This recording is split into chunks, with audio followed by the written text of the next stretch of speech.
Syirik menggugurkan segala amal kebajikan kita.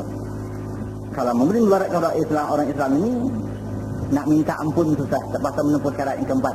Di samping cara kita memberi mudarat kepada orang Islam itu yang akan boleh menimbulkan perak-perada, kacau bilau, permusuhan, pergaduhan, pergeseran, akhirnya membuat kepada peperangan. Sebab itu perkara itu sangat busuk di sisi Allah Subhanahu Wa Taala.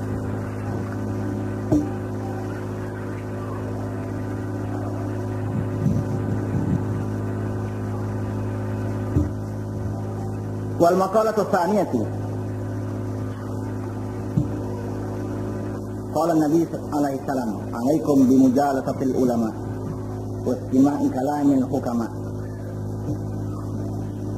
Fa inna Allah ta'ala yuhyil qalbal mayyita binuril hikmah kama yuhyil ardal mayyitata bima'il matar." Makalah yang kedua, Nabi sallallahu alaihi wasallam pernah bersabda, wajib di atas kamu bergaul dengan para ulama. Wajib di atas kamu bergaul dengan para ulama dan mendengar perkataan para hukama. Kenapa? Maka sesungguhnya Allah Subhanahu Wa Taala itu menghidupkan hati yang mati dengan cahaya hikmah. Sebelum ini di mana jugalah Allah menghidupkan bumi yang mati itu dengan air hujan. Jadi Rasulullah berpesan kepada kita, naklah kita bergaul, duduk majlis dengan para ulama. Ulama yang amilin. Ulama yang amilin, ulama yang boleh beramal. Ulama yang beramal dengan ilmunya. Jadi disuruh bergaul dengan para ulama di sini, ulama-ulama yang beramal dengan ilmunya. Ulama yang bertakwa, ulama yang salih. Tetapi kalau ulama itu tidak beramal dengan ilmunya, ada keterangan kitab yang lain, kita lari 100 batu daripadanya. Bahkan kita lebih baik lari daripada dia daripada rimau.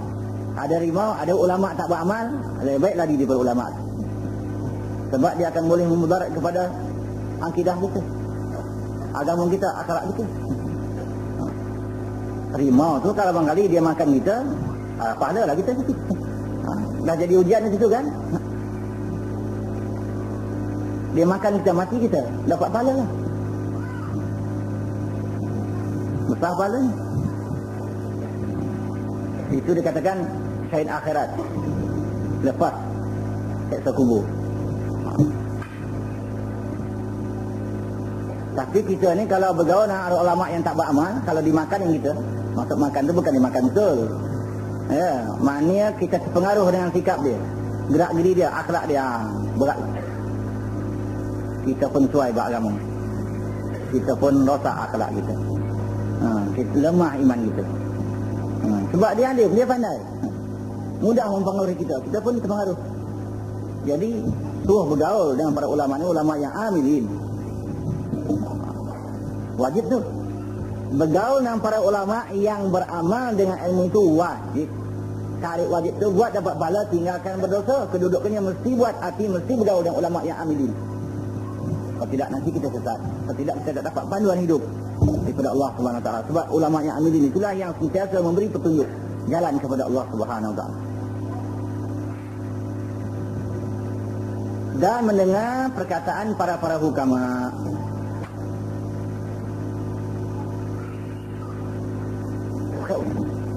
Hukama di sini orang yang mengenal Allah dan segala perkataannya, perbuatannya, gerak gerinya bersesuai dengan kehendak Allah. Itu yang kata hukama. Alim dengan hakim tak sama. Ulama dengan hukama ni tak sama. Ulama ni dia sebagai orang yang berpengetahuan. Mungkin perkataannya, gerak gerinya, sikapnya, perbuatannya tidak tertentang dengan ilmu. Mungkin dia tidak takut dengan Allah. Tapi bila dikatakan hukama tu, hakim, hakim tu mufrad dia lah. Hakim, hakimah ni hukama. Hakim, ya. Kalau hakim tu hakim lah. hakim, pengadil. Ha alif kaf mim. Itu hakim. Ini ha kaf ya mim. Hakim. Kalau hakim samalah arti dengan qadhi. Nah, tetapi hakim ini diterjemahkan dengan ahli hikmah ataupun ahli hikmah. Jamaknya hukama. Para hukama. Para ahli hikmah. Jadi kalau orang alim, dia hanya ada ilmu saja, memiliki ilmu saja. Tidak mesti kata-katanya, perbuatannya, sikapnya, gerak-gerinya bertentangan dengan ilmunya. Tak mesti dia takut dengan Allah. Tetapi mereka para hukama itu orang yang takut dengan Allah, orang yang benar-benar kenal dengan Allah, zat Allah. Orang yang kata-katanya, perbuatannya, gerak-gerinya bertentang betul dengan kehendak Allah. Itu hakim. Dengan kata-kata yang lain orang ini wali lah. Dengan kata-kata yang lain orang ini wali.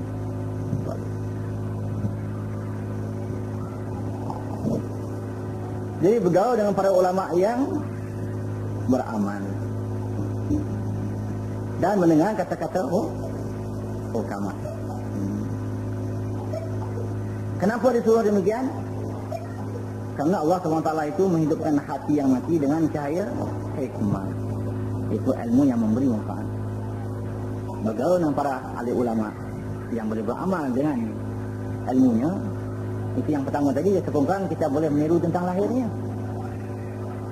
Tetapi yang hukama ini lebih mendalam dari itu.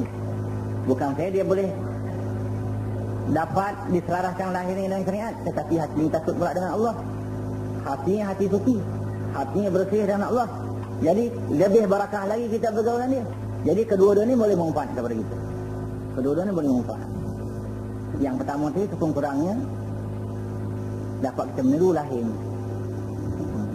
Dapat kita ambil ilmu. Yang kedua ni lebih mendalam dari itu sebab dia tidak takut dengan Allah. Orang benar-benar kenal Allah. Jadi kita bergaul dengan para ulama yang amilin dan mendengar kata-kata ulama ni boleh menghidupkan hati kita, mencahayakan hati kita. Di manalah kedudukan bumi yang mati itu dia akan hidup semula. Dia boleh menumbuh-numbuhkan tumbuhan bila turun air hujan. Air hujan itulah yang menghidupkan bumi yang dah usang, yang dah gersang, hingga tumbuh semula dan boleh menumbuh-numbuhkan benda yang memberi manfaat kepada manusia.